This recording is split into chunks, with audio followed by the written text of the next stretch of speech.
الحمدللہ رب العالمین والصلاة والسلام علی حبیبہ محمد وآلہ وصحبہ اجمعین اما بعد فاعوذ باللہ من الشیطان الرجیم بسم اللہ الرحمن الرحیم ان الذین یشترون بعہد اللہ وایمانہم ثمنا قلیلا اولئک لا خلاق لهم فی الآخرات ولا يكلمهم الله ولا ينظر إليهم يوم القيامة ولا يزكيهم ولهم عذاب أليم اللهم سبحانك لا علم لنا إلا ما علمتنا إنك أنت العليم الحكيم مولاي صل وسلم دائما أبدا على حبيبك من زانت بالأسر. محترم سامعین کرام، السلام علیکم ورحمۃ اللہ وبرکاتہ. شاید باری تعالیٰ ہے، بے شک جو لوگ اللہ سے کیے گئے عہد اور اپنی قسموں کے بدلے حقیر معاوضہ لیتے ہیں، وہ وہی لوگ ہیں جن کے لیے آخرت میں کوئی حصہ نہیں، اور قیامت کے روز نہ ہی اللہ ان سے بات کریں گے اور نہ ان کی طرف نظر فرمائیں گے اور نہ انہیں پاک کریں گے، اور ان کے لیے دردناک عذاب. محترم سامعین کرام، متعلقہ آیات کریمہ جو اس سے پیشتر ہیں وہاں بھی اہل کتاب کو مخاطب فرمایا گیا ہے. اللہ جل شانہ نے کیا حکم ارشاد فرمایا اور ان احکامات میں، آیات میں انہوں نے کہاں کیسے کیسی تحریف کی اور اپنی مرضیاں، اپنی خواہشات داخل کی. اسی طرح اس سے پیشتر آیا کریمہ میں جہاں ارشاد فرمایا بلا من اوفى بعہدہ واتقى فإن اللہ يحب المتقین، یہاں بھی عہد کی بات ارشاد فرمائی گئی.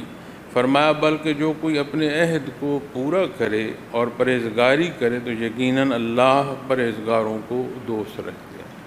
اس آیہ کریمہ کے ضمن میں بھی میں نے عرض کیا تھا کہ بنیادی عہد جو ہے وہ اللہ جل شانہ کی ذات کے ساتھ ہے، اس مخلوق جسے اس نے اپنا نائب پیدا فرمایا، جسے اپنی عبادت کو پسند فرمایا، جسے اللہ جل شانہ نے اس عالم خلق میں وہ مقام عطا فرمایا کہ ہر طرح کی جو تخلیق ہے اس کا رخ اس ایک تخلیق کی طرف کر دیا.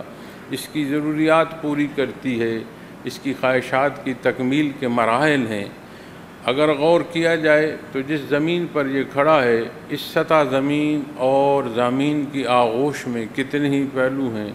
جن فضاؤں میں سانس لے رہا ہے، جن آسمان کی وسعتوں میں اس کی نظر دوڑ رہی ہے، تو زمین و آسمان کی کتنے ہی پہلو ہیں اور کتنی ہی مخلوقات ہیں جنہیں اللہ جل شانہ نے ان کی زندگی، ان کا محور ایسا پیدا فرمایا کہ اس سے اگر کوئی ایک مخلوق فائدہ حاصل کر رہی ہے تو وہ حضرت انسان ہے.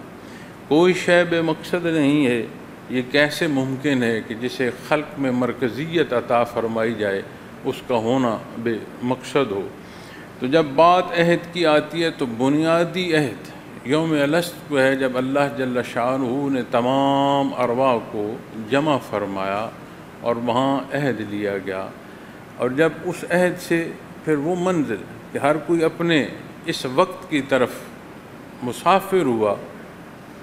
پہلا حصہ ماں کا پیٹ ہے، پھر زندگی کی کروٹ یہ جس میں میں اور آپ مخاطب ہیں، لیکن یہ اختتام نہیں ہے. پھر زندگی کروٹ لے گی، ایک پردہ ہے برزخ کا، وہاں منتقل ہونا ہے. الست کے حالات روح کے ہیں. ماں کا پیٹ، روح اور وجود، اللہ جل شانہ نے وہ مقام پیدا فرمایا کہ جہاں روح اور وجود کو جوڑ دیا ہے، اسے وجود کو، اس خاک کو اس روح سے حیات بخشی ہے. جہاں ہم ہیں یہاں روح اور وجود ان دونوں کے ساتھ یہ زندگی رواں دواں ہے.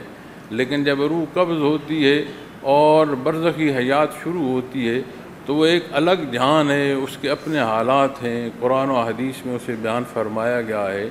اور پھر وہ حصہ کہ جو اخروی حیات میں ہماری بنیادی ایمان و حصوں میں بھی، ایمان کے حصوں میں ہے کہ روز معاشر، قیامت، حساب کتاب، جب وہاں کی بات آتی ہے تو پھر عبدالآباد زندگی کا جو پہلو شروع ہوگا وہ ہمیشہ کا ہے، اس نے ختم نہیں ہونا.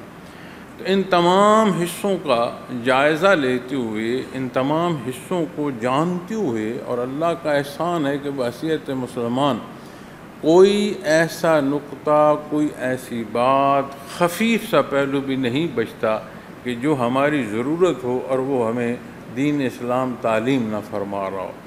پھر جب بات آتی ہے تو یہ اصول اور ضابطے ہیں، یہاں اس سے بیشتر جو حصے ہیں اس میں اہل کتاب کو مخاطب فرمایا گیا ہے، ان کی امانت داری کے حوالے سے بات فرمائی گئی ہے کہ وہ کیسے ایماندار ہیں، کہ ایمان بھی نہیں ہے، امانت داری بھی نہیں ہے۔ ایمان وہ شے جو بندے کو امانت دار کرتا ہے، جو پہلا اس کا لبا ہے، اپنا بنیادی جو عہد ہے اسے وفا کرنا ہے۔ اور جہاں اہل کتاب سے متعلق یہ فرمایا گیا کہ ایک خزانہ بھی دے دو تو وہ لوٹا دیں گے، یہ وہ ہستیاں ہیں جنہیں نبی کریم صلی اللہ علیہ وسلم کی معیت سے دین اسلام نصیب ہوا، اور ایمان کا وہ درجہ جو صحابہ کرام رضوان اللہ علیہم اجمعین کا ہے، ان ہستیوں کو اللہ نے وہ عطا فرمایا ہے۔ اور وہ بھی ہیں کہ جنہوں نے نفاق بھی کیا، وہ بھی ہیں جنہوں نے انکار بھی کیا، وہ بھی ہیں جو اپنے شرک پر ڈٹے رہے، لیکن ہر کوئی اس سفر میں ایسا گامزن ہے کہ اس کی کسی ایک ساعت کو نہ روک سکتا ہے نہ لوٹا سکتا ہے۔ جتنی بھی جدت ہو جائے، جتنی بھی ترقی ہو جائے، یہ وہ حصے ہیں جو اس کے اختیار میں نہیں ہیں۔ ہاں، جو کچھ کر رہا ہے اس پر نتائج مرتب ہوں گے۔ یہ پہلو ہمیں اپنی اس دنیا کی زندگی میں بھی نظر آتے ہیں کہ جو جہاں ہم کام کرتے ہیں ویسے ہمیں نتائج ملتے ہیں، اور یہی وہ پہلو ہے جو سمجھنے کی ضرورت ہے کہ کلی معانوں میں جب زندگی بسر ہوگی تو اس کا نتیجہ جو حتمی ہے، اخروی ہے، وہ کیا ہو۔ یہ سارے وہ حقائق ہیں جو قرآن کریم ارشاد فرماتا ہے۔ حضرت عبداللہ رضی اللہ تعالیٰ عنہ سے روایت ہے کہ نبی کریم صلی اللہ علیہ وسلم نے وہ خصلتیں بیان فرمائیں کہ جن کا ہونا منافقت کی نشانی، جن میں یہ حصہ بھی ہے کہ جو ابتدائی حصے میں ہے کہ وہ اپنا عہد پورا نہیں کرتا، جہاں عہد کرے وہ پورا نہ کرے، جہاں بات کرے اسے نبھائے نہیں، جہاں بات کرے اس میں جھوٹ بولے، امانت میں خیانت کرے۔ افائے عہد ہے، جھوٹ ہے، خیانت ہے، اور چوتھا حصہ آپ نے فرمایا کہ جب اس کے مزاج کے موافق بات نہ آئے تو ایسے الفاظ کہہ دے جیسے جسے گالی کہا جاتا ہے، یا نازیبا الفاظ وہ بولنا شروع کر دے۔ اور فرمایا ان میں سے کوئی ایک خصلت بھی ہے تب تک وہ اس خصلت کے مطابق اس کے اندر نفاق موجود ہے تا وقتے کہ وہ اس خصلت سے نکل نہ جائے۔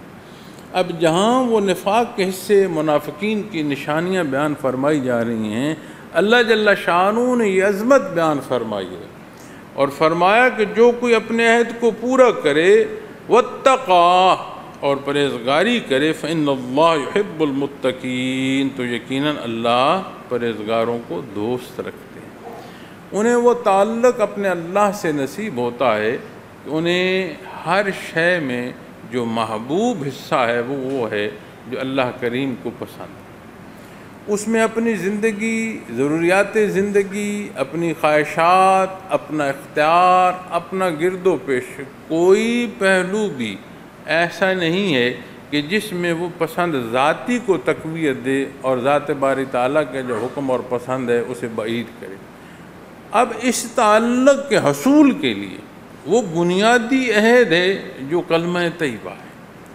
اس کلمہ طیبہ کا عہد جو اس کا دوسرا حصہ ہے، جو ہمیں نبی کریم صلی اللہ علیہ وسلم کی ذات اقدس سے ایک امتی کا رشتہ عطا فرماتا ہے، وہ اسلوب و اصول، نیت سے لے کر اعمال تک ایک ایک پہلو نصیب ہوتا ہے جس پر اس مخلوق کا مقصد حیات ہے اور اس کا انحصار۔ تو یہاں بھی جو حصہ ارشاد فرمایا گیا ہے، ان الذین یشترون بعہد اللہ و ایمانہم ثمنا قلیلا، بے شک جو لوگ اللہ سے کیے گئے عہد اور اپنی قسموں کے بدلے حقیر معاوضہ لیتے ہیں، اولئک لا خلاق لہم فی الآخرہ، وہی لوگ ہیں جن کے لیے آخرت میں کوئی حصہ نہیں۔ اب یہ جو حصہ ہے اپنے عہد اور قسموں کے بدلے حقیر معاوضہ۔ تو شان نزول میں جو حصے ہمارے سامنے آ رہے ہیں ان میں اہل کتاب کا ان حصوں سے انکار ہے جو اللہ جل شانہ نے اختیار کرنے کا حکم فرمایا، جن میں بعثت محمد الرسول اللہ صلی اللہ علیہ وسلم کی نشانیاں ہیں، جن میں بیت اللہ شریف کی طرف رخ کر کے عبادات کا حکم موجود ہے کہ آپ صلی اللہ علیہ وسلم کی بعثت کے ساتھ قبلہ بیت اللہ شریف ہوگا، جن نشانیوں میں آپ کے خدام کی نشانیاں موجود ہیں، جن کے بے شمار پہلو دنیا کے حالات میں شہادت بھی دیتے ہیں۔ میں نے آپ کو بیت المقدس کا وہ موقع بھی اسی ضمن میں عرض کیا تھا کہ جب بیت المقدس کی چابیاں حضرت عمر فاروق رضی اللہ تعالیٰ عنہ کے حوالے کی گئیں، بغیر لڑے حوالے کی گئیں کہ اسلامی جو ہے لشکر اس نے گھیر رکھا ہے، لیکن شرط یہ تھی کہ امیر المومنین آئیں تو ہم چابی حوالے کریں گے۔ ان کا آنا یہ ان کی شرط کی اصل نہیں تھی، ان کے آنے پر وہ نشانیاں کہ وہ کیسے اللہ کے بندے ہیں، انہوں نے اپنی وہ نشانیاں دیکھنی ہیں، جنہیں نبی کریم صلی اللہ علیہ وسلم کے خدام کی نشانیاں معلوم ہیں کہ اس نشانی کے حامل فرد سے لڑا نہیں جا سکتا، وہ نبی کریم صلی اللہ علیہ وسلم کو نہیں پہچان رہے۔ یہ ایسی بدبختی ہے، ایسی انا ہے، ایسی شیطنت ہے کہ جس میں وہ ڈوب گئے اور حق دیکھتے ہوئے بھی نہ دیکھ سکے کہ ماننے تک نہ پہنچے۔ یہی حصہ، یہی اصول ہر جگہ ہر پہلو لاگو ہوگا۔ آج اگر اس حصے کو دیکھیں گے کہ اللہ سے عہد، اپنی قسموں کا بدلہ، حقیر معاوضہ، تو کیا قرآن کریم نے سارا حق نہیں ارشاد فرما دی؟ ہمیں کوئی معاملہ پیش آتا ہے، ہمیں کوئی مسئلہ پیش آتا ہے، کسی شے کی خواہش پیدا ہوتی ہے، ہم مشاورت شروع کر دیتے۔ میرے پاس بھی بے شمار ای میلز آتی ہیں۔ آج کی جدت میں کتنے ہی ایسے کاروبار ہیں جو ظاہری طور پر وجود نہیں رکھتے، آپ کے پاس شے ہے کوئی نہیں اور آپ لین دین کر رہے ہیں جو بنیادی اصول کے خلاف۔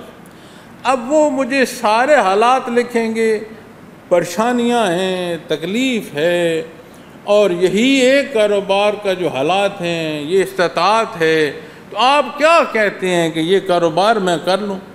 اب وہ یہ خیال کرتا ہے کہ یہ کہے ہاں تم کر لو، خود کو معلوم ہے کہ یہ جائز ہے یا ناجائز، اس کے باوجود پھر وہ چاہتا ہے کہ میں اس عمل کو کروں اگر یہ ناجائز ہے تو بھی۔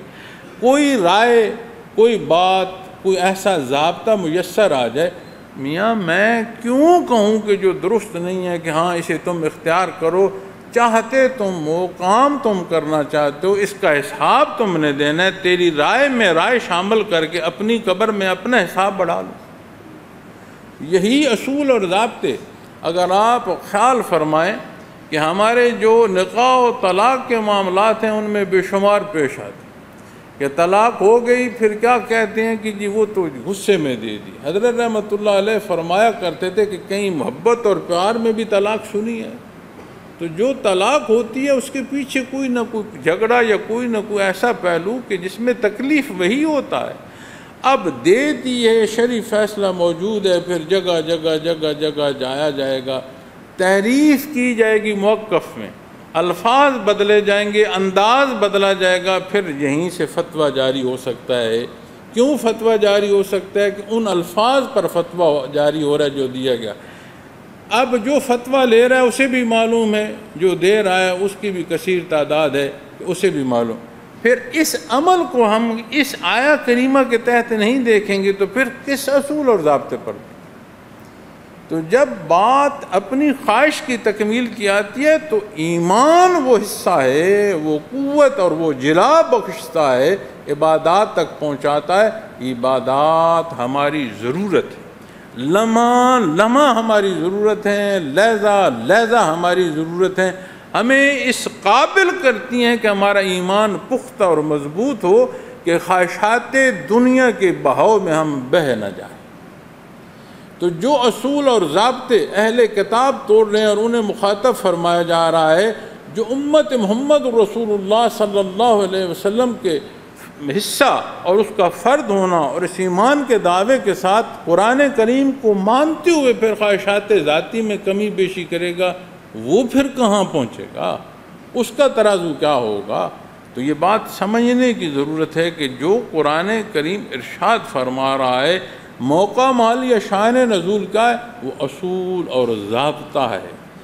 یہی تو قرآن کریم کا امتیاز ہے کہ صدیاں بیت گئیں، دنیا کا کوئی مسئلہ، دنیا کے کسی حصے کا مسئلہ، دنیا کے کسی قوم کا کوئی معاملہ جو انسانی زندگی سے متعلقہ ہے، اس کا اصول اور ضابطہ قرآن کریم سے لیں، آپ کو عین فیصلہ ملے گا، عین اعتدال ملے گا۔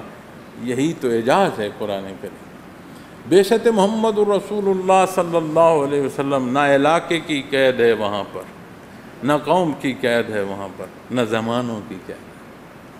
یہ تو آپ صلی اللہ علیہ وسلم کا بہت بڑا معجزہ ہے کہ آپ دائر دنیا سے پردہ فرما رہے ہیں۔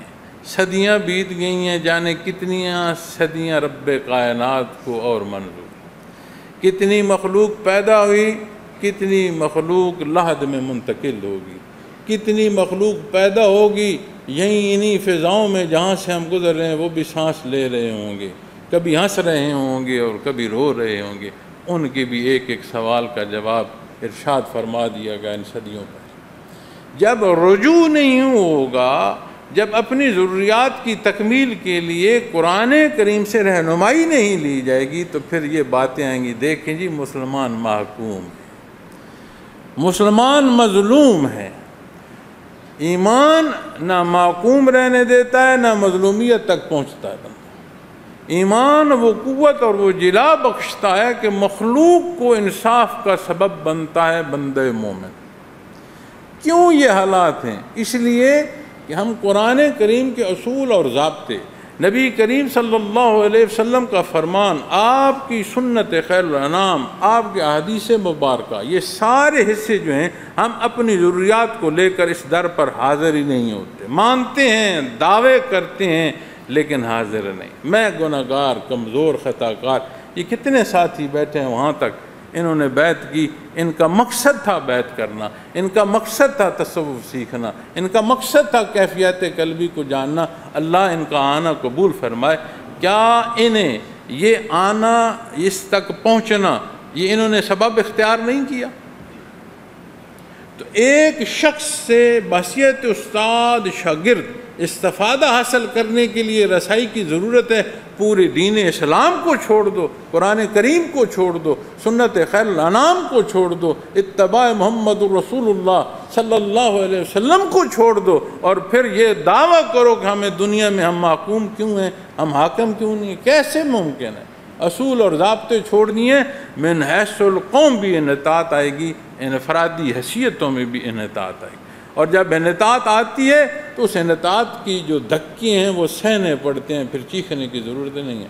ہاں، آج بھی کوئی پلٹ ہے، اس لیے کہ نبی کریم صلی اللہ علیہ وسلم نے مخلوق کو جو جلا نصیب ہوئی، جو سینچا گیا، وہ اللہ کے حکم سے تھا۔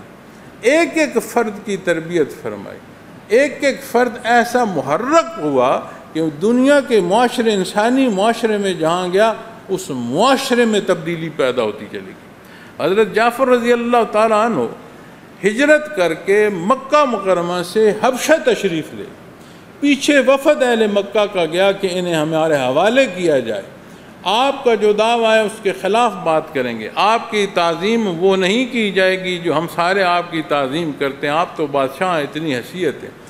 اس نے اپنے دربار میں حضرت جعفر رضی اللہ تعالیٰ عنہ کو، آپ کے رفقاء کو طلب کیا، سوال جواب ہوئے، وہ واقعہ دیکھیے اور پڑھیے۔ اس واقعے کے موقع پر اس سوال و جواب کے جو نتیجہ ہے، اس میں جہاں اس نے اپنے علماء بھی بلا رکھے تھے، اس نے کہا کہ جو یہ کہہ رہے ہیں یہ حق کہہ رہے ہیں، یہ وہی کچھ ہے جو حضرت ابراہیم علیہ السلام کی سنت ہے۔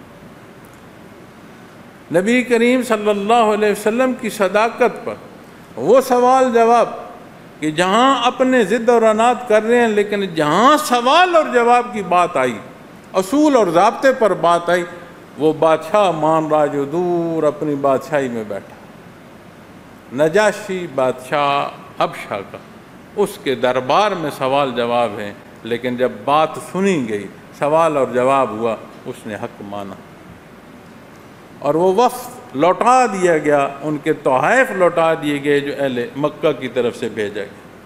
تو جب آج ہم اپنی زندگیوں کی بات کرتے ہیں، میں کل دیکھ رہا تھا، اللہ معاف فرمائے، کتنا طوفان آئے، بارش جو ہے یہ اللہ کی رحمت، لیکن ضرورت کے مطابق جب آتی ہے تو رحمت ہوتی ہے، جب ضرورت سے زائد کمی بیشی ہوتی ہے تو پھر زحمت کے معنوں میں داخل ہونا شروع ہو جاتا ہے۔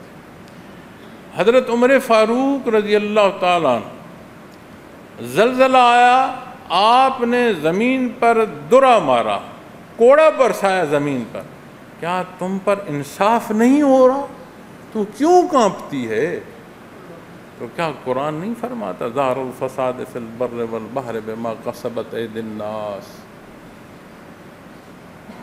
کیا ہمارے عدالتوں میں، ہمارے معاشروں میں، ہمارے گھروں میں عدل ہو رہا ہے، انصاف ہو رہا ہے؟ آفات کی بات کی جاتی ہے عقلوں سے روکنے سے، قدرتی آفات کو تاریخی دنیا میں جس نے عقل سے روکا ہے، کوئی مثال تو ڈھونڈ لاؤ۔ بجائے اس کے ہم قرآن کریم سے رجوع کریں، بجائے اس سے کہ نبی کریم صلی اللہ علیہ وسلم کی حیات مبارکہ سے اپنے لیے رہنمائی حاصل کریں، ہم پھر دوڑتے ہیں غیر کے سامنے جو شرک کر رہا ہے کہ آپ طریقے اور سلیقے بتاؤ کہ ہم قدرتی آفات کو روک سکیں۔ جب قرآن کریم کو اختیار کرو، ماننے کے ساتھ خالص اختیار کرو، تمہیں ذہنی استعداد بھی نصیب ہوگی، تمہیں وجودی استعداد بھی نصیب ہوگی، اور اللہ کریم غفور الرحیم ہے، جو جہانوں کا مالک ہے، وہ تمہیں حفاظت دے گا۔ جسے مالک حفاظت دے، اس کے لیے کیا پھر مسئلہ؟ دنیا کی زندگی بڑی سخت ہے، اس کے شب و روز، یہ ضروریات، یہ خواہشات، تکمیلی ذرائع، کہنے میں چند الفاظ ہیں، میں نے ایک اس میں ایک دو فکروں میں کہہ دی، لیکن جب زندگی سے بندہ گزرتا ہے نا تو بڑے کٹھن مراحل، ان تمام مراحل میں جو کٹھن ترین مرحلہ پیش آنا ہے وہ موت کا وقت ہے، وقت نزع ہے۔ حدیث شریف میں آتا ہے کہ جیسے باریک کپڑا، ایسی جھاڑی جو کانٹے دار ہو، اس میں الجھا ہوا ہو، اور اس میں سے اس کپڑے کو کھینچ کر نکالنا اور الگ کرنا ہو، اس طرح وجود سے روح نکلتی ہے۔ وجود کے ایک ایک ذرے کی جو حیات ہے وہ منسلک ہے، جو روح کا رشتہ ہے، ایک ایک تند، ایک ایک ذرے سے روح نکلتی ہے۔ تو ان تمام کٹھن مراحل میں سب سے جو مشکل مرحلہ پیش آتا ہے نا، وہ وقت نزع کا۔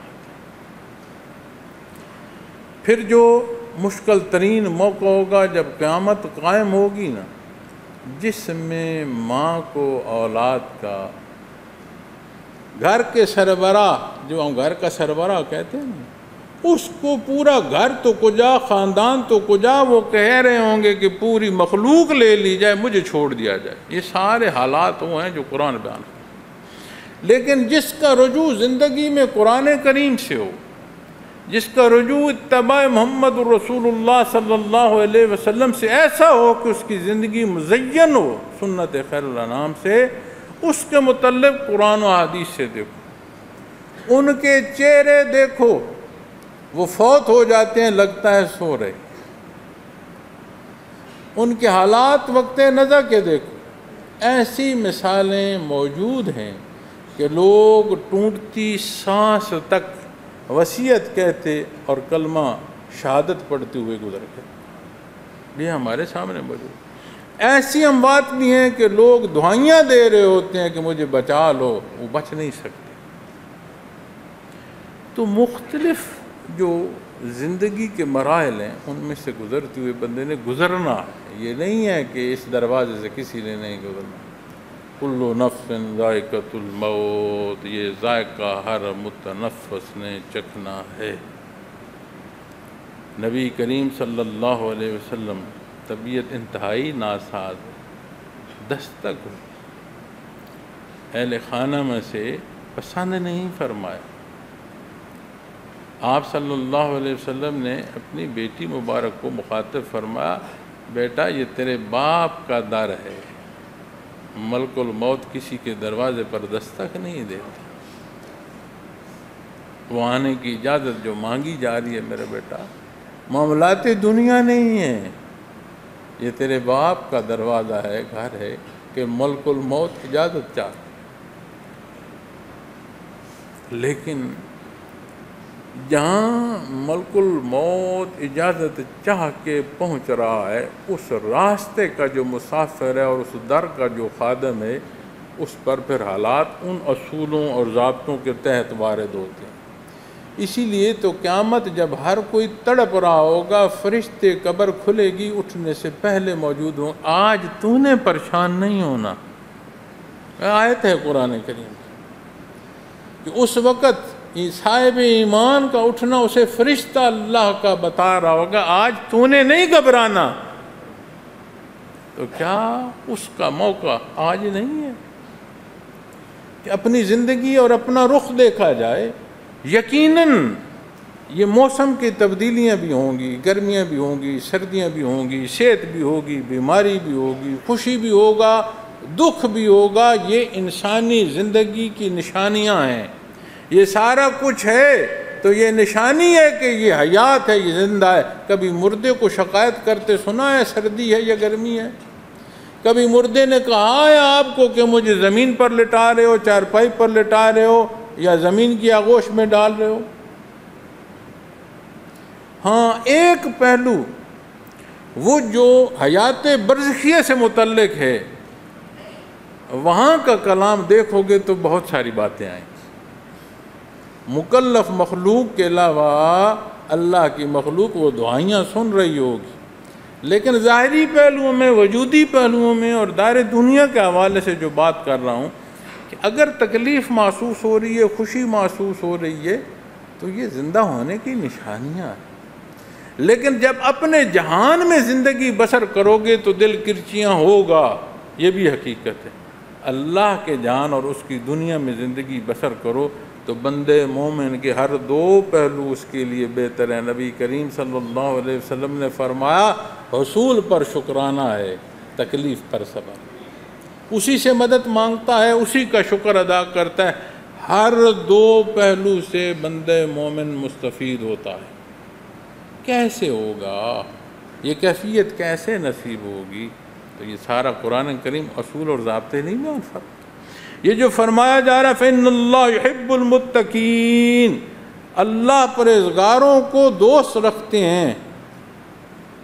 اللہ جل شانہ کی ذات ہر لمحہ ہر لحظہ موجود، وہ صفت درکار ہے، یہ عطا کسی صفت سے ہے۔ وہ صفت کیا ہے کہ صاحب ایمان اللہ کے حکم کے مطابق زندگی بسر کرے، یہ اوصاف اختیار کرے۔ ان اوصاف کا مالک ہوگا، اللہ اسے محبوب کر لے۔ یحبہم ویحبونہ، جانتے ہیں اس آیہ کریمہ کے پہلا حصہ کیا ہے؟ وَمَن یرتد، جو ارتداد کرے گا، جو چھوڑ دے گا، اللہ کے ہاں چھوڑ تو نہیں، وہ ایسی مخلوق پیدا کر دے گا جنہیں وہ محبت کرتا ہوگا۔ اللہ کی محبت، اللہ کی بندگی، اسی میں عبادت کی جا رہی ہے نا۔ اور جو انکار کر دے، ارتداد کر دے، وہ بار الہ فرماتا ہے میں ایسی مخلوق پیدا کر دوں گا جسے میں محبوب کروں گا، جسے میں محبت کرتا ہوں گا، اور وہ مجھے محبت کرتے ہیں۔ یحبہم ویحبونہ،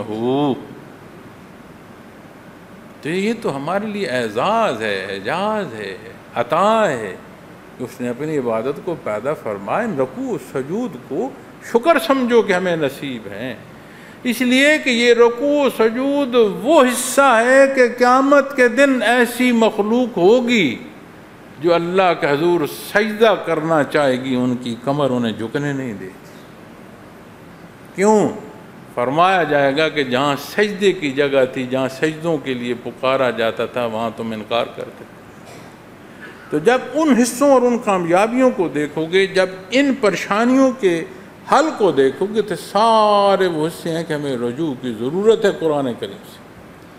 ہمیں نبی کریم صلی اللہ علیہ وسلم کے فرمان، اصول اور ضابطے جو آپ نے پسند فرمائے، جو حدود آپ نے مقرر فرمائے، انہیں ذاتی حیثیت میں بھی اختیار کرنے کی ضرورت ہے، قومی اور ملکی سطح پر بھی اختیار کرنے کی ضرورت ہے۔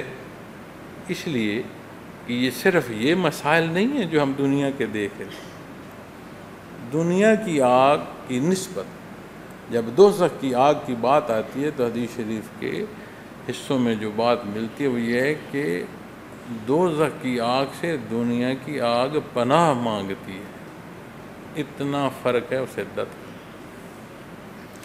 تو فرمایا بے شک جو لوگ اللہ سے کیے گئے عہد اور اپنی قسموں کے بدلے حقیر معاوضہ لیتے ہیں، ثمناً قلیلا، اولئک لا خلاق لہم فی الآخرہ، وہی لوگ ہیں جن کے لیے آخرت میں کوئی حصہ نہیں، آخرت میں کوئی حصہ نہیں۔ ٹھیک ہو، اس کا مطلب پیچھے دنیا بچی، دنیا میں حصے میں سب سے پہلا حصہ جو اسے میسر آیا وہ وراثت میں آیا۔ وراثت میں وہ حصہ آیا جس میں اس کی کوئی تگ و دو نہیں ہے، بطور توارث اسے دنیا کی جو حصے ہیں وہ میسر ہیں۔ اس نے وجود کی وہ حصے کی کمزوری سے توانائی کی طرف، بچپن سے جوانی کی طرف بڑھا، وجودی استعداد ملی، ذہنی استعداد ملی، حالات ملے، معاملات گرد و پیش میں سے گزرتا ہوا اس نے محنت کی، دنیا ہی چاہیے۔ میں صرف اس پر بات کر رہا ہوں جو صرف دنیا چاہ رہا۔ اس استعداد کو بروئے کار لاتے ہوئے اس نے کاروبار کیا، لین دین کی، نوکری کی، کیا پیشہ اختیار کیا، اسباب اختیار کرتا چلا گیا۔ اس نے کیا کچھ حاصل کیا، یہ اپنے ذہن میں جو کچھ مرضی ہے سمجھتا رہے۔ قرآن اور احادیث کیا فرماتی ہیں، اسے وہ ملے گا جو حصہ اللہ نے اس کا مقرر فرمایا کہ اس سے زائد لے لے گا۔ اگر کوئی فرد اپنے حصے سے ایک دانہ رزق کا زائد لیتا تو اس زمین کا آدھا حصہ بھی نہ بچا ہوتا، شاید پوری زمین بھی کھا گئے ہوتے۔ ایک دفعہ حضرت آدم علیہ السلام سے لے کر آج تک کی مخلوق کی تعداد گن لو، اقسام گن لو، اتنی سی زمین ہے، بے شمار مخلوق کو وہ پال رہی ہے، آغوش میں لے رہی ہے، ایک نظام ہے زندگی کا جو چلا جا رہا ہے۔ تو اپنے حصے سے زائد نہ لے۔ اچھا پھر وہ سارا جمع ہو گیا، ٹھیک ہو گیا جی، اس کا دنیا کا حصہ زائد ہے۔ اللہ کریم فرماتا ہے کہ آپ صلی اللہ علیہ وسلم کے ماننے والوں کا امتحان نہ ہو جاتا تو انکار کرنے والوں کی سیڑھیاں، رہائشیں، مال، دروازے سونے اور چاندی کے میں بنا دیتا، اس لیے کہ یہ وہ حسرت کے مقام ہیں، اس لیے کہ یہی سونے چاندی جو ہیں وہ سینکے جائیں گے جس نے اللہ کی راہ پر خرچ نہیں کی، اس لیے کہ یہ عارضی اور فانی جہان ہے، جتنے بھی محلات کو بنا لے، جتنی بھی حیثیتیں کوئی جسے دنیا میں اللہ دے دے، جب ملک الموت آتا ہے کون سی شے ساتھ لے جانے کو ملتی؟ آپ فرعون کے حال دیکھیں، ان کی وہ دیکھیں کہ جہاں انہیں دفن کیا گیا پورے محل بنائے گئے، خوراک رکھی گئی، سواریاں رکھی گئیں، خادم رکھی گئے۔ آج یہی حضرت انسان ان مقبروں کو کھول کر دیکھ رہا ہے کہ خوراک کی وہیں جگہ ہے۔ شہد اللہ کا ایسی شے، ایسی خوراک ہے، غذا اور دوا شہد، اسے آپ خالص شہد کو رکھ دیں، اس سے ہزاروں سال بھی گزر جائیں یہ خراب نہیں ہوتا۔ اس کی ایسی خصوصیت ہے کہ یہ خراب نہیں ہوتا، بلکہ زخم پر لگائیں تو خرابی دور کر دیتا ہے، اینٹی سیپٹک بھی ہے۔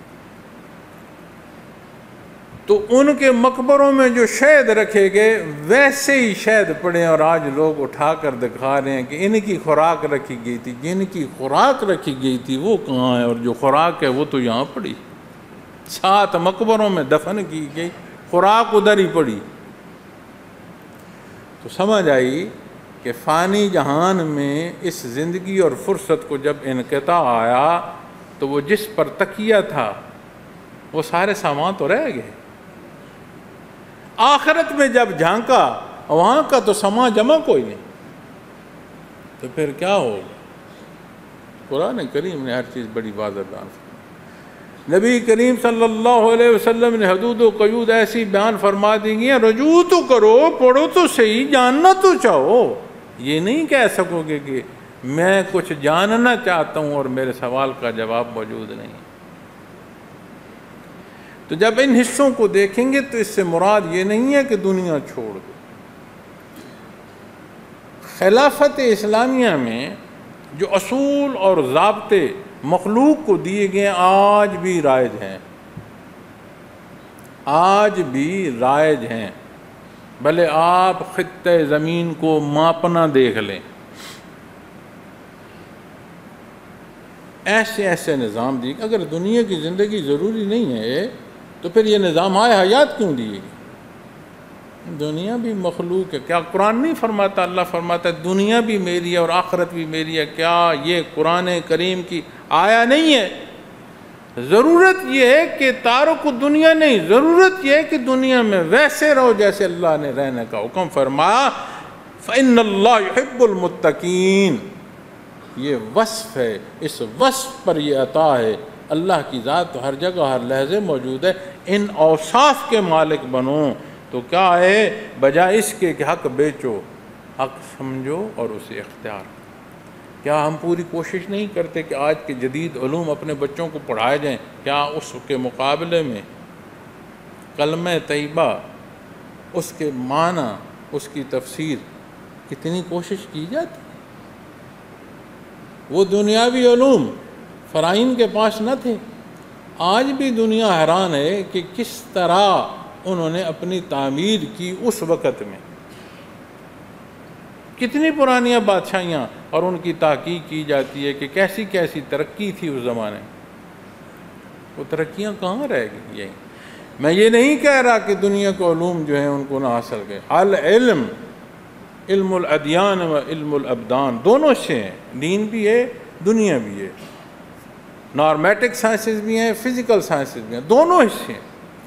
لیکن اگر دنیا پر تکیہ کر لو گے تو پھر سوائے نقصان کے اور کچھ نہیں ہے۔ لیکن دین پر کھڑے ہوگے، رجوع قرآن سے کرو گے، رجوع حدیث شریف سے کرو گے، دین سے اپنے لیے رہنمائی لوگے، دنیا میں بھی اعتدال آئے گا، دنیا کی زندگی میں بھی اعتدال آئے گا۔ اسی زمین پر حضرت عمر فاروق رضی اللہ تعالیٰ عنہ نے کوڑا برسایا، کیا تجھ پر انصاف نہیں ہو رہا؟ تو کیوں کانپ رہی ہے؟ آج کیا کہتے ہیں؟ قدرتی آفات، آفات پر زور ہے۔ وہ جو قدرت سے تعلق ہے وہ تمہیں قرآن اور حدیث نہیں بتا رہی۔ تمہاری زندگی کا ایک ایک پہلو تمہیں سنت خیر الانام سے نہیں میسر۔ تو جب ان تمام پہلوؤں اور ان تمام سوالات کو دیکھیں گے تو بڑا سادہ سیدھا جواب ہے، جو مان رہے ہو اس پر عمل کرو۔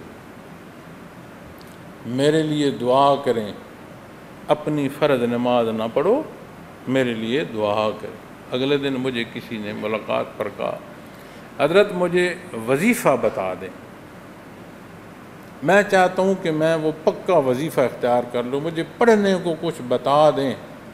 میں نے آہستہ سے اس سے پوچھا، میں نے کہا نماز پڑھتے ہو؟ چپ۔ میں نے کہا جو فرض نہیں پڑھو گے تو ان نفلی حصوں کا کیا ادائیگی ہوگی؟ یہ کہاں شمار ہوں گے؟ فرض چھوڑ دو تو نفل کی پھر کیا حیثیت رہ جائے گی؟ تو جب بات ان اصولوں اور ضابطوں یا جن حصوں کی میں نشاندہی کر رہا ہوں، جن زندگی کے جو پہلو ہیں ان کو جو میں اجاگر کرنے کی کوشش کر رہا ہوں یا حقائق بیان کرنے کی کوشش جو کر رہا ہوں کہ یہ ہماری زندگی اور اس کے حقائق ہیں جن میں ہم رہ رہے ہیں۔ حل کیا ہے مولانا؟ حل کیا ہے؟ کیا کریں؟ مولانا تو آپ کو ایک استاد کی طرح بتا رہا ہے، اللہ نے حل ارشاد فرما دیا ہے۔ ہدی للمتقین قرآن نہیں بیان فرماتا؟ اتباع محمد الرسول اللہ صلی اللہ علیہ وسلم، جو جاننا چاہے کیا میسر ہے؟ فرق آتا ہے اس فیصلے میں، اپنی چاہت میں، اپنی پسند میں۔ تو فرمایا دنیا جو گزارنا چاہتا ہے گزارے، یہ فانی جہان ہے، اس کی چاہتیں فانی ہیں، اس کی آسائشیں فانی ہیں، یہ سارا کچھ جوڑتا رہے، یہیں رہ جائے گا، اس کا آخرت میں کوئی حصہ نہیں ہوگا۔ ولا يكلمهم الله ولا ينظر إليهم يوم القيامة، فرمایا اور قیامت کے روز نہ ہی اللہ ان سے بات کریں گے اور نہ ان کی طرف نظر فرمائیں گے۔ اللہ کریم کا کلام فرمانا بہت بڑی عطا ہے، بہت بڑی عطا ہے۔ اللہ جل شانہ کا نظر فرمانا بہت بڑا احسان، بہت۔ جسے یہ شرف نصیب ہو گیا اس کے کیا حساب ہے؟ وہ فرماتا ہے نا شرک نہ کرو، باقی کمی بیشی میں چاہوں تو معاف فرما دوں، چاہوں تو سزا دوں، اور جسے وہ دیکھ لے، جس پر کرم فرما دے، اس کے کیا پھر حساب کتاب رہیں گے؟ تو ایسی بدبختی ہے کہ دین کے مخالف چلنا ایسی بدبختی ہے۔ غلطی اور گناہ یقیناً بہت بڑا جرم ہے، لیکن اپنے گناہ کو جواز دینا اتنا بڑا جرم ہے کہ فرمایا قیامت کے روز نہ اللہ ان سے بات کریں گے، نہ ان کی طرف نظر فرمائیں گے، ولا یزکیہم، اور نہ انہیں پاک کریں گے۔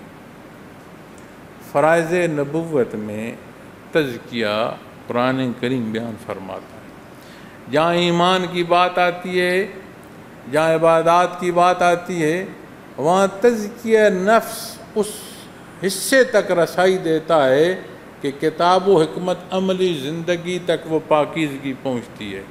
تزکیہ کیا ہے؟ ایک کیفیت ہے، ایک حال ہے، اور از قسم پاکیزگی کی ہے۔ یہ پاکیزگی جو نہاں خانے دل میں پیدا ہوتی ہے اور وجود کے حصوں پر اس طرح اثر انداز ہوتی ہے کہ کلام سے سنائی دیتی ہے، نگاہ سے دکھاتی ہے، وجود پر اس طرح اثر کرتی ہے کہ روح پرواز کر جائے، لگتا ہے وجود مسکرا رہا ہے۔ یہ تزکیہ نفس کے، یہ تزکیہ قلوب کے حالات ہیں جو وارد ہوتے چلے جاتے ہیں۔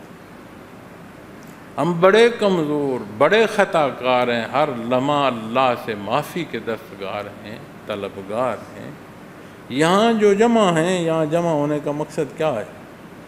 وَيُزَكِّيهِمْ، تزکیہ نفس، نہاں خانہ کی پاکیزگی۔ اور اللہ جل شانہ اس پاکیزگی کو جو ارشاد فرما رہے ہیں، کس موقع پر بھی ارشاد فرما رہے ہیں؟ جب فرائض نبوت میں ارشاد فرمایا تو جو مخاطب ہے اس کی ضرورت ہے، اور جسے مخاطب فرمایا اس خالق نے اس کی احتیاج پوری فرمائی، ذرائع عطا فرمائے۔ پھر قیامت کے دن بھی اس حصے کو ارشاد فرمایا کہ یہ وہ کیفیت اور حال ہے جس کی تمہیں قیامت کو بھی ضرورت پیش آئے گی۔ جتنی بھی غلطیاں اور گناہ وہ معاف فرما دے، یزکیہم، وہ غفور الرحیم ہے، معاف فرما دے، پاکیزگی ایسی فرما دے کہ ان غلطیوں اور گناہوں کے اثرات بھی دھل جائیں، کوئی شے نہ رہے، اس درجے کی پاکی نصیب ہو جائے۔ اس کے لیے کیا آج اتباع محمد رسول اللہ صلی اللہ علیہ وسلم میں کوئی شائبہ ہے، کوئی شک ہے؟ تو کون کہتا ہے تارک دنیا ہو جاؤ؟ کون کہتا ہے دنیاوی علوم چھوڑ دو؟ دین اسلام تو وہ درس دیتا ہے کہ بندے مومن وہ مجاہد ہو کہ دنیا کے امور میں بھی وہ لوگوں کا سردار ہو، رہنما ہو۔ یہ کوئی نہ کہے کہ یہ دیکھو کیسا نماز روزے والا ہے، اتنا نالائق۔ وہ اپنے معاملات دوسروں سے بہتر، دوسروں سے زیادہ قوت سے اپنے معاملات کو پورا کرے، کہ ایسا نہ ہو کہ کوئی داڑھی والے پر اعتراض کر رہا ہو، کوئی نماز پڑھنے والے پر اعتراض کر رہا ہو۔ وہ مانے کہ اللہ کا حکم ماننے والے دنیا کی زندگی اور نصاب جو ہے اس میں بھی لوگوں سے ناجائز حصے، کیا دنیا کا کوئی معاشرہ ناجائز حصوں کو درست کہہ سکتا؟ اس کی مجبوری ہے، اس نے ناجائز بھی کرنا ہے تو کوئی نہ کوئی مغالطے پیدا کرے گا۔ یہ نہیں کہہ سکتا کہ ناجائز درست ہے، یہ کہہ نہیں سکتا۔ تو فرمایا وَلَهُمْ عَذَابٌ أَلِيمٌ، اور ان کے لیے دردناک عذاب ہے۔ حق سے جو دوری ہے نا، ایک تو عذاب ہے نا جی، کسی کو ظاہری وجودی تکلیف پہنچی۔ عذاب اللہ معاف فرمائے، گرفت یا تنگی ایسی ہوتی شے ہے کہ جب وجود کو، اگر فرض کریں کسی کی وجود کو آگ نے جلایا، وجود تو یہ جلا، اس کی تکلیف کہاں محسوس کی اس نے؟ یہاں تک درد گیا نا، وہ درد ذہن میں گیا، اس ذہن نے پوری کیفیت دل پر وارد کی، وہ وارد شدہ کیفیت جو ہے وہ چیخنے چلانے تک پہنچا دی۔ کسی کا بازو شل ہو، سن ہو، تو کیا اس کے منہ سے چیخ سنو گے کہ اس کے بازو کو تکلیف پہنچ رہی ہے؟ کتنے مریض ہوتے ہیں ان کو آپریشن کر رہے ہوتے ہیں ڈاکٹر، ان کے ٹیکے لگا رہے ہوتے ہیں، ان کی جرائی ہو رہی ہوتی ہے، ان کو کوئی پتہ نہیں ہوتا، یہاں ٹیکہ لگاتے ہیں، جگہ سن ہو گئی، جرائی کرتے ہیں، آپریشن کر رہے ہیں، کوئی شکایت نہیں کر رہا۔ تو جب یہاں کلی طور پر ہوش ہوتا ہے، اس کا اثر دماغ کو پہنچ کر دل پر پہنچتا ہے، اور اس کا اثر زبانوں سے بیان ہو رہا ہوتا ہے۔ کیا ہے؟ یہ وجود انسانی کا نظام ہے، اور جب اس نظام کی بات آتی ہے تو کانٹا چبھے نا، تو اس کی تکلیف بھی وہی جانتا ہے جسے چبھا ہے، وہ بیان نہیں ہو سکتی۔ اور اس راہ کا جو، اس غلط راہ کر جو چلنا شروع کر دے، اس پر جو متکبر، اس راستے کا جو تکبر کرنے والا اس راستے پر جو چل پڑے گا، اس کا انجام فرمایا وَلَهُمْ عَذَابٌ أَلِيمٌ، اور ان کے لیے دردناک عذاب۔ اس درد کو بھی پھر دنیا نہیں بیان کر سکتی جو دردناک قیامت کا عذاب بیان فرمایا جا رہا ہے۔ لیکن ان تمام پہلوؤں میں یقیناً اللہ جل شانہ نے قرآن میں یہ فرمایا کہ اس نے اپنے اوپر رحمت کو لازم فرما لیا، وہ غفور الرحیم ہے، معاف فرماتا۔ اپنا جائزہ لینے کی ضرورت ہے، عہد رفتہ کی معافی، آنے والا وقت اسے دیکھنے کی ضرورت ہے۔ گزشتہ کی کمی بیشی آئندہ نہ ہو، صدق ہو، شرمندگی ہو کمزوریوں پر، اللہ جل شانہ سے استقامت فی الدین مانگی جائے، اپنے قلوب کی پختگی مانگی جائے۔ یا مقلب القلوب، جس کے دستر قدرت میں قلوب ہے، ثبت قلوباً، اپنے دلوں کا استحکام مانگا جائے اپنے رب کائنات سے۔ یہی زندگی ہے، یہی حقوق و فرائض ہیں۔ اسی رات دن میں اپنا فرصت ہم نے پوری کرنی ہے، اپنا جائزہ لیں، اپنی عبادات کو پختہ کریں، حلال حرام کا خیال فرمائیں، حقوق و فرائض کا خیال فرمائیں۔ اللہ مالک ہے، وہ غفور الرحیم ہے، دنیا کی حفاظت، دنیا کی زندگی بھی اور دنیا سے جانا بھی، اور دنیا سے جا کر بھی جو معاملات آخرت تک کے ہیں وہ اللہ کے حوالے کیے جائیں، تو یہی بہتر حصہ ہے اور اسی میں بھلائی ہے۔ اللہ کریم دین کی سمجھ عطا فرمائے، عمل کی توفیق عطا فرمائے، استقامت فی الدین عطا فرمائے، زندگی ایمان کی عطا فرمائے، دار دنیا سے جانا بحالت ایمان عطا فرمائے۔ وآخر دعوانا الحمدللہ رب العالمین۔ اگر آپ کو یہ ویڈیو پسند آئی تو لائک، شیئر اور سبسکرائب کرنا نہ بھولیے۔ اللہ حافظ۔